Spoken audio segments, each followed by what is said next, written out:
இது மகிமை நேரம். கர்த்தராகிய இயேசு கிறிஸ்துவின் நாமத்தினாலே வாழ்த்துக்கள். மகிமை நேர நிகழ்ச்சிக்கு நேயர்கள் அனைவரையும் அன்போடு கூட வாழ்த்தி வரவேற்கிறேன். இந்த வாரத்தில் நாம் தேவனோடு பேசிய பெண்களை பற்றி தியானித்து கொண்டிருக்கிறோம்.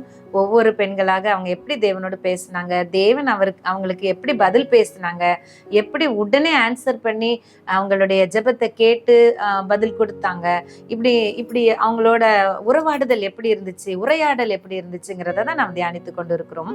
இந்த நாளிலே நாம் ஒரு பெண்ணை பற்றி படிக்கலாம். அவள் மனோவாவின் மனைவி. அது பேர் கொடுக்கப்படல. நியாயாதிபதிகள் புஸ்தகம் 13வது அதிகாரம் 2 முதல் 5 வசனங்கள்ல நம்ம இதை பார்க்கலாம். நியாயாதிபதிகள் 13ஆம் அதிகாரம் 2 முதல் 5 வசனங்கள். தான் வம்சத்தனாகிய சோரா ஊரானான ஒரு மனுஷன் இருந்தான். அவன் பெயர் மனோவா. அவன் மனைவி பிள்ளை பெறாத மலடியா இருந்தால் கர்த்தருடைய தூதனானவர் அந்த ஸ்திரீக்கு தரிசனமாகி, இப்ப கர்த்தர் மனோவோடைய மனைவி கிட்ட பேசுறாங்க. அவளை நோக்கி, இதோ பிள்ளை பெற மலடியான நீ கர்ப்பந்தரித்து ஒரு குமாரனை பெறுவாய். ஒரு குமாரனை உனக்கு ஒரு குழந்தைய கொடுக்க போறேன். அந்த குழந்தை எப்படி இருக்கணும், குழந்தை எப்படி இருக்கணும், நீ எப்படி இருக்கணும் அப்படின்னு சொல்லிட்டு ஆண்டவர் கைட் பண்றத பாருங்களேன். ஒரு ஸ்திரீ கர்த்தரிடத்துல பேசுறா. கர்த்தர் அவ கூட பேசி இப்படிதான் காரியம் அப்படின்னு வழி நடத்துறார். என்ன சொல்றாரு பாருங்க.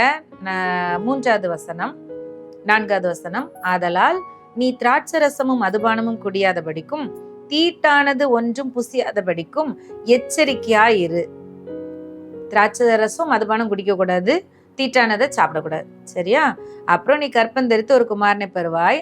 அவன் தலையின் மேல் சவரகன் கத்தி படலாகாது. இந்த பிள்ளைக்கும் சில ரெஸ்ட்ரிக்ஷன்ஸ் சொல்றாரு. அவன் நசரேயனா இருப்பான். அவன் இஸ்ரவேலை பெலிஸ்தரின் கைக்கு நீங்களாக்கி ரட்சிக்க தொடங்குவான் என்றார். இப்ப பாருங்களேன், எரேமியா 33:3வது வசனத்துல ஆண்டவர் அருமையா சொல்லுவாரு, என்னை நோக்கி கூப்பிடு, நான் உனக்கு செவி கொடுத்து நீ அறியாததும் உனக்கு எட்டாததுமான பெரிய காரியங்களை உனக்கு அறிவிப்பேன். இங்க பாருங்களேன், இது மனோவாவின் மனைவிக்கு கர்த்தர் காரியங்களை அறிவிக்கிறவராக வெளிப்படுகிறார். இது அறிவிக்கிற தேவன், சரியா? அவரை நோக்கி கூப்பிடும்பொழுது செவி கொடுத்து நமக்கு தெரியாத, நமக்கு எட்டாத, நமக்கு ஆச்சரியமான, நம்முடைய சிந்தனையை விட அப்பாற்பட்ட உயர்ந்த நல்ல விஷயங்களை கர்த்தர் நமக்கு அறிவிக்கிறார். அறிவிக்கிற தேவனாக எப்படி இந்த மனோவாவுடைய மனைவி கிட்ட பேசினார் அப்படின்னு பார்க்கலாம். முதல்ல இந்த குழந்தை யாரு? அதுதான் சிம்சோன். இந்த சிம்சோன் பிறக்கிறதுக்கு முன்னாடிதான் அவங்க அம்மா கிட்ட ஆண்டவர் இவ்வளவு பேசுறாரு பாருங்க. ஆண்டவர் மனைவி கிட்டையும் பேசுவாரு, சரிதானா?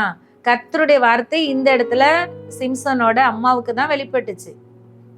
ஒரு முறை ஒரு அன்பான சகோதரி அவங்க நீண்ட நாள் குழந்தை பாக்கியத்துக்காக காத்திருந்த சூழ்நிலையில அவங்களோட பேசும் பொழுது, என் கணவர் இப்படி சொல்றாங்க அப்படின்னு சொல்லி அவங்க சில விஷயங்களை பகிர்ந்து கொள்றாங்க. அப்ப அவங்க சொல்றாங்க, எனக்கு ஆண்டவர் இப்படி பேசுறாரு அப்படின்னு சொல்றாங்க. அப்ப ஆண்டவர் அந்த இடத்துல இந்த சம்பவத்தை அடையாளமா காட்டி, பாருங்க, ஆண்டவர் மனோவாவோட மனைவி கிட்டதான் பேசினாரு. அவன் இந்த இடத்துல மனோவாவை அவர் கேட்பாரு திரும்ப, நீ அடுத்தால தூதன் உன்கிட்ட பேச வந்தா எனக்கு கொஞ்சம் சொல்லு, நானும் பாக்குறேன் அப்படின்னு. பாருங்க, மறுபடியும் தூதன் மனோவாவோட மனைவி கிட்டதான் பேசுவாரு. அப்ப இந்த இடத்துல பிள்ளைய குறித்த ஒரு திட்டம் இருக்கு. அதை அந்த தாய்க்கு வெளிப்படுத்தி இந்த தாயை சில விஷயங்கள்ல ஆயத்தப்படுத்த வேண்டியது இருந்துச்சு. அப்ப அந்த சகோதரியோட ஆண்டவர் இந்த சம்பவம் மூலமாக இடைப்பட்டார். பாரு, உனக்கு ஆண்டவர் என்ன சொல்றாரு, உங்ககிட்ட பேசியிருக்காருல, உங்ககிட்ட என்ன சொல்லியிருக்காரோ அப்படிதான் நடக்க போகுது அப்படின்னு சொல்லிட்டு, அதே மாதிரிதான் ஆண்டவர் அவங்களுக்கு ஒரு குழந்தையை கொடுத்து ஆசீர்வதிச்சாங்க. அந்த மனைவி கிட்ட பேசின அதே காரியங்கள் சம்பவித்தது. அவங்க அந்த 2 பேரும் மனம் ஒருமித்து அதை ஏற்றுக்கொண்டு பெற்றுக்கொள்ளும்படியான வழி நடத்துதல் ஆண்டவராலேயே அவங்களுக்கு கிடைச்சது. அவங்கள இந்த நாளிலும் ஆண்டவர் அவங்கள சாட்சியாக வைத்திருக்கிறார். ஆண்டவருக்கு மகிமை உண்டாகட்டும்.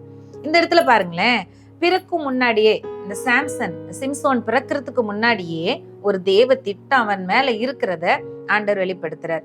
இவன் தான் இஸ்ரவேல பெலிஸ்தரின் கைக்கு நீங்களாக்கி ரட்சிக்க தொடங்க போறான். அதனால இவன் உயிரோடு இருக்கிற நாளெல்லாம் சவரகன் கத்தி இவன் மேல படக்கூடாது, இவன் இந்த மாதிரி நசரேனா இருக்கணும், இவனுக்குன்னு சில ரெஸ்ட்ரிக்ஷன்ஸ் நான் சொல்றேன், இந்த மாதிரி தான் இவனை வளர்க்கணும், இந்த மாதிரி தான் இவனை நடத்தணும் அப்படின்னு சொல்லி ஆண்டவர் பேசி இருக்கிறார்.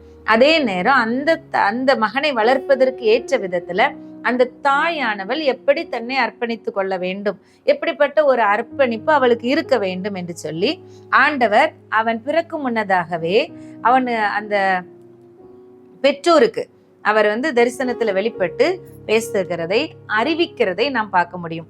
இங்க தேவன் தம்முடைய பிறக்க போகிற பிள்ளைய குறித்துதான ஒரு திட்டத்தை தேவன் வச்சிருக்கிறாரு, அதை அவங்களுக்கு அறிவிக்கிறார். இப்படிதான் அப்படிங்கறது பாருங்க. அவங்களுடைய கீழ்ப்படிதல், ஒருவேளை இப்படியெல்லாம் நீங்க ரெஸ்ட்ரிக்ட் பண்ணிடலாம், எனக்கு ஒண்ணும் தர வேண்டாண்டவரே அப்படிலாம் அவங்க சொல்லல. பாருங்களேன், இன்னைக்கு நம்ம பிள்ளைகள்கிட்ட சில நேரம் பாருங்க, இந்த பாரு உனக்கு இந்த மாதிரி நான் ஒண்ணு வச்சிருக்கிறேன், நீ இதுக்கு இந்த மாதிரி செய்யணும் அப்படின்னு சொன்னா, அப்படிலாம் செஞ்சு உன எங்களுக்கு வர வேண்டாம்பா, அப்படி ஒரு கிஃப்ட் ஒண்ணு எங்களுக்கு வேண்டாம் அப்படின்னு ரொம்ப சர்வசாதாரணமா சொல்ற பிள்ளைகளை பாக்குறோம். அப்ப பாருங்களேன், ஒரு கீழ்ப்படிதல் இல்லைன்னா அங்க தேவ திட்டம் நிறைவேற முடியாது. அங்க மனோவாவுடைய மனைவி ஆண்டவர் சொல்றாரா, சரி இந்த மாதிரி இந்த விஷயங்களை சாப்பிடக்கூடாது, இதை விளக்கணும், இப்படிதான் நடந்துக்கணும் இவ்வளவு காலத்துக்கு அப்படின்லாம் சொல்லும் போது அதுக்கு கீழ்ப்படுகிற ஒரு இருதயம் தான் அந்த திட்டத்தை திறந்து வைக்குது, அந்த குழந்தைய அவங்களுக்கு பெற்று கொடுக்குது. அப்ப நம்முடைய வாழ்க்கையில தேவ திட்டம் நிறைவேறுவதற்கு தேவன் சொல்ற சில விஷயங்களுக்கு கீழ்ப்படுகிற அனுபவம், அர்ப்பணிக்கிற ஒரு அனுபவம் நமக்கு அவசியமா இருக்கு. சரியா? நிறைய விஷயத்துல நம்மளும் நம்ம பிள்ளைங்க நம்ம முன்னாடி அடம் பிடிக்கிறத பாக்குறோம். நம்ம ஒரு நன்மையை பிள்ளைக்கு கொடுக்கணும்னு நினைச்சோன்னா இதை எதை செய்யணும் அப்படின்னு சில ரெஸ்ட்ரிக்ஷன்ஸ் சொன்னோம்னா, சில ஆலோசனைகளை சொன்னோம்னா அந்த ஆலோசனையை எங்களால ஏற்றுக்கொள்ள முடியாது அப்படின்னு சொல்லி பிள்ளைங்க நம்ம முன்னாடி பேசுறத பாக்குறோம். இதே மாதிரிதான் சில நேரங்கள்ல நாமும் தேவனுக்கு முன்னாடி சின்ன பிள்ளைங்களா இருப்போம். சின்ன பிள்ளைத்தனமா இப்படியெல்லாம் எனக்கு செய்ய முடியாது ஆண்டவரே, இப்படியெல்லாம் எனக்கு வேணாம் அப்படின்னு சொல்லி நம்ம சிறு பிள்ளைத்தனமா பேசுறவங்களா இருப்போம். ஆனா இந்த இடத்துல தேவ திட்டம் நம்ம கிட்ட நிறைவேறணும்னா நீ அப்படியே கீழ்ப்படி. இதுதான் ஆண்டவர் இன்னைக்கு நமக்கு தருகிற வார்த்தை. அந்த தாயோட விசுவாசம் பாருங்களேன், ஒரு தேசத்தையே சீர்படுத்துகிற விஷயம். பெலிஸ்தர அழிக்கணும், இஸ்ரவேல் ஜனங்கள் காப்பாற்றப்படணும், இஸ்ரவேல் ஜனங்களுக்காக ஒரு இரட்சகனா இந்த பிறக்க போகிற இந்த சிம்சோன்கிற மகனை கர்த்தர் எழுப்பணும். இதற்காக அந்த தாயோட விசுவாசம், ஆஹா ஆண்டவர் என்கிட்ட என் பிள்ளை பத்தி சொல்றார், என் தேசத்தை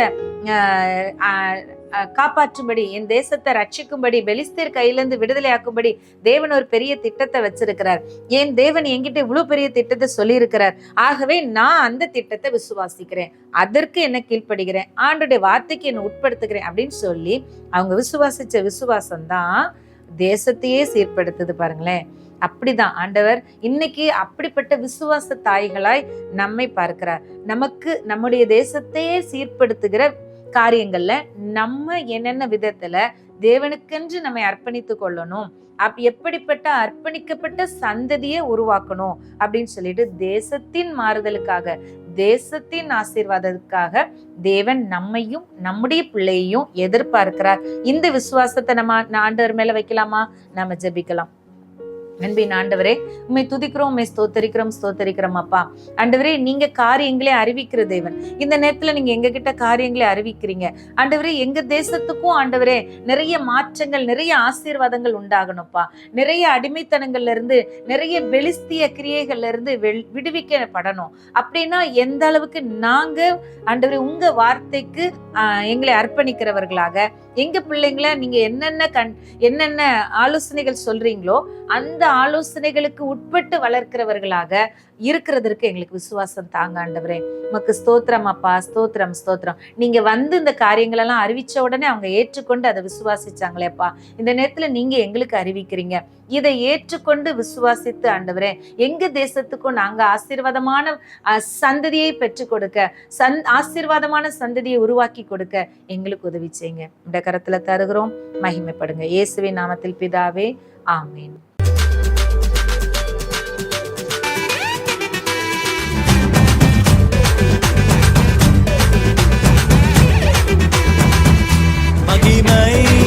மகிமை